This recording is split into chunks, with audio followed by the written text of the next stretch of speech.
Greetings, fellow men. Servus Männer. It's Red Pill Germany again. And today I want to present to you the results of my little Tinder experiment. What I did is I Tindered for one day in Germany, where I live, and for one day in Japan, where I am currently at, because I visit my wife here. So I used the same pictures and the same lines, and I Tindered for one day, and now I compare the results that I got. I have to say for that even though the population density here in Japan is much larger than in Germany, the density of Tinder users it's much larger in Germany as compared to Japan. Not many Japanese women use Tinder. So first I should start with the results of my experiment in Germany last week. I got maybe 5 matches and 1 conversation with kind of a 42-year-old artist from, where was she from? From Portugal, I think, and she lived with 3 kids in a small town nearby. Great. And she was really busy right now at work. Great. So, not so great, but I mean, lots of hot young girls, but no matches. So, that tells you something about me. So, I am not the kind of guy that Western women want. I mean, I'm pretty much under the radar of women when I go out. Yeah, I'm not really ugly, I'm athletic, but it's just not what they're looking for. I mean, you won't see any status symbols around me, and I don't really look like the alpha guy that they want, right? So bear that in mind when you see the results from Japan. And I did that yesterday, and I just Tindered for 1 hour because I didn't have more time. And in this 1 hour, I got 30 matches with, I would say, really hot women, and I couldn't even talk to all of them. They all wanted to talk to me. In the end, I didn't know who is it, Miko, Yoko, Chihiro, whatever. I mean, it was just crazy, you know. I mean, it helps me to practice my Japanese, but you really don't have to speak Japanese. You can just talk in English to those girls, because as I said in my previous videos, it is a minority among Japanese women who like foreigners. But this minority is still much more numerous than the amount of foreigners in most places in Japan. Maybe some areas in Tokyo are an exception here, but I'm not in Tokyo, so I'm pretty much a novelty factor here, I'm a gimmick, I'm exotic, and they are curious about that. That's how I would interpret that. And I didn't really, in this 1 hour, I wasn't really able to uphold all the conversations, but I got at least 3 dates in this 1 hour alone. And later I excused myself and said, oh, sorry, next Monday, change of plans, I can't make it, sorry, maybe another time. And I just deleted Tinder again.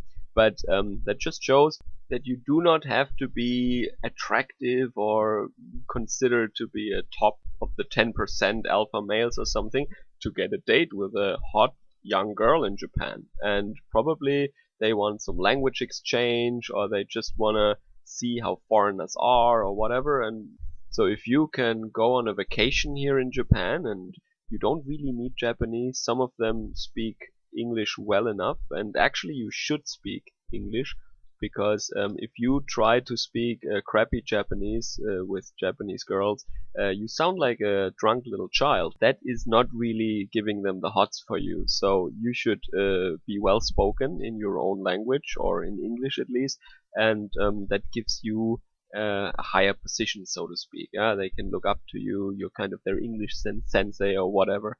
But if you try to speak Japanese and you're not really good at it, experience from all my friends here in Japan shows that this is not a very good technique to pick up chicks in Japan and close the deal.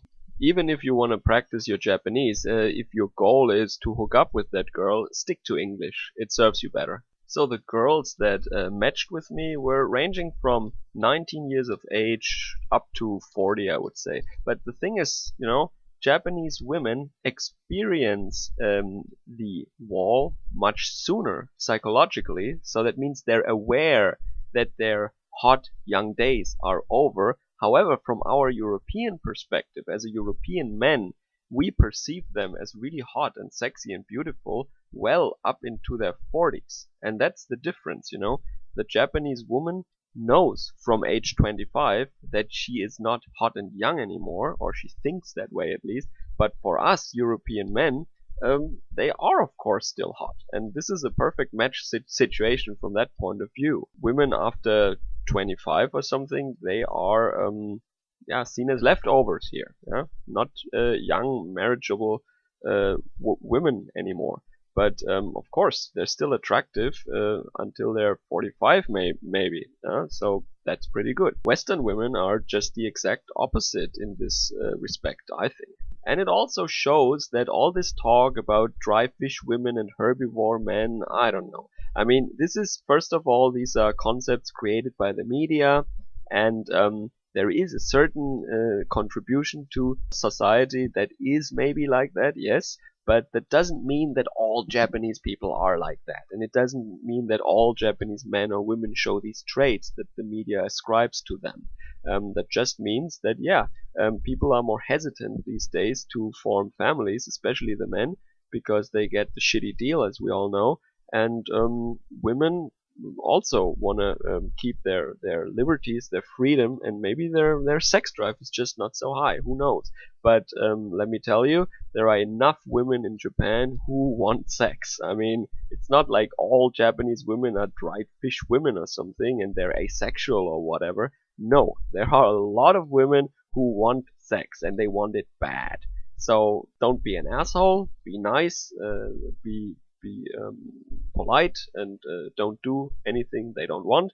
But they definitely want sex. They want sex very much, and they're very direct about it. Not verbally maybe, but if you can read between the lines, you know that. And one more thing, you know, there was a couple of years ago, there was this Canadian pseudo PUA guy or something, and then he groped some women in Japan and caught it on camera and said, "Oh, Japan is awesome. You can just touch their boobs and they don't even do anything about it because they're too polite." Well, yeah.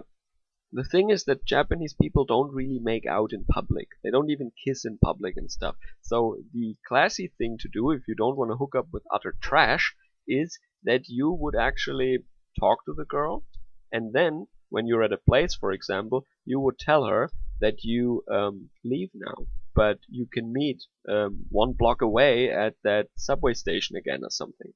I mean, if the girl is more direct, then that's fine, but this is a technique that many men use here because women don't want to seem as if they are leaving the bar with the guy they just met. So what they do is they say, okay, the guy leaves first, and he writes her a text message later, and they meet 50 minutes later around the corner. Then they take a subway to another part of town where they would go to a love hotel. And in this way, nobody really sees them leaving together. Nobody sees them doing anything together because Japanese people are chatty as hell. They're gossips.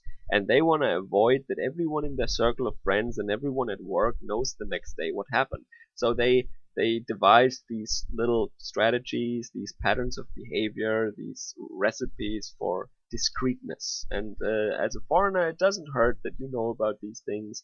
And yeah, you don't have to do it. If the girl doesn't mind, then it's okay. Like if she's on vacation herself and people who know her are not around, then she might not even bother. But if she lives there, she wants to be more discreet, and trying to hold her or trying to kiss her in a bar, that works against you. That is not good. Don't do that. Bear in mind, they're really gossipy and they don't want to be seen doing stuff in public. So gotta be discreet. Maybe use the technique I just mentioned or suggest something else. And love hotels are your friend because then she is not seen taking you home or going to a hotel doing the walk of shame on the next morning. Love hotels are great for this purpose. Alright, that already brings me to the end, and I can just say with this 2-day Tinder experiment, I think I could show that German women are stuck-up bitches, and that Japanese women, despite what the media tries to tell you, they still want sex, and especially for a Westerner, if you can make peace with the fact that you will just be a novelty item and just some gimmick, some exotic guy she can try, um, they're probably not really interested in you. I mean, and if you hook up the first date or something, yeah, I mean, you will not be the love of her life. But if you're okay with that, then Japan can be your friend, and you can find love. You can find a good woman here also. But yeah, you will not find them in bars, and you will definitely not find them on Tinder. So I'm glad to be back here on YouTube, and I will do some other things in the next weeks during my stay here in Japan. And I hope you have a great day too, and see you guys again soon. Servus, Kameraden.